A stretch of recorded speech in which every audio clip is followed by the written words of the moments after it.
Hello বন্ধুরা, আবার একটা নতুন ভিডিও নিয়ে চলে এসেছি। আজকে ভিডিওটা হচ্ছে ওয়াল কাটিং ও পাইপ ফিটিং। চলুন দেখানো যাক আমরা কীভাবে ওয়াল কাটিং করে বোর্ডগুলো ফিটিং করেছি। এটা হচ্ছে ডাইনিং, এটা হচ্ছে সামনে দেখতে পাচ্ছি 18 মডেল বোর্ড। এবারে সামনে চলে এসেছি আমাদের এখানে টিভি দেখবেন, সেই জন্য আমাদেরকে বলেছে কি এখানে পয়েন্টিং করতে। দেখুন উপর দিকে 3টে সিলিং লাইট আছে। এরপরে আমাদের টিভির বোর্ডে কানেকশান দেওয়ার জন্য আমরা গ্রাউন্ড ফ্লোরে লাইনটাকে টেনে নিয়েছি। এবার আমাদেরকে রুমের কানেকশান দেখিয়ে দেবো।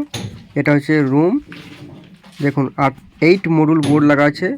দুটো পাইপ দিয়ে আমাদের কী হচ্ছে জংশন বক্সে আমরা কানেকশান করেছি। এরপরে দেখুন অপোজিট দেওয়ালে আমাদের এটা 2 এর কানেকশান, সঙ্গে এসির বোর্ড লাগা আছে। এটা হচ্ছে আমাদের লাইট। এবার ডাইনিংটা ভালো করে দেখে নিন, ওদের লাগানো আছে এটা টিভির।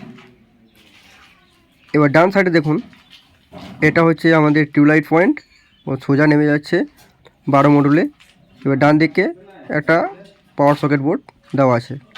এর পরের রুমে চলে যাচ্ছি আমরা সেকেন্ড রুমে আমরা কী করেছি, এখানে 12 মডুল বোর্ড দিয়েছি, একটু হল রুম সেই জন্য। এরপরে সোজা তুলে দিয়েছি, জয়েন্ট বক্সে কানেকশান করে দিয়েছি। জয়েন্ট বক্সে কানেকশান করার পর আমরা রুমটা দেখিয়ে দিচ্ছি। দেখুন এদিকে একটা আমরা পাওয়ার সকেট নামিয়েছি। এরপরে চলে এসেছি এসিটা দেখতে পাচ্ছেন, এসি থেকে আমাদের একবারে 2 এর বোর্ডে কানেকশান হয়েছে। এরপরে আমাদের এখানে কী হবে, টিউবলাইট পয়েন্ট, এখানে এসির পয়েন্ট। এরপরে দেখুন আমরা এমসিবি বক্স কীভাবে ফিটিং করব। এই যে এমসিবি বক্স আমাদের ফিটিং চলছে। ভিডিওটি ভালো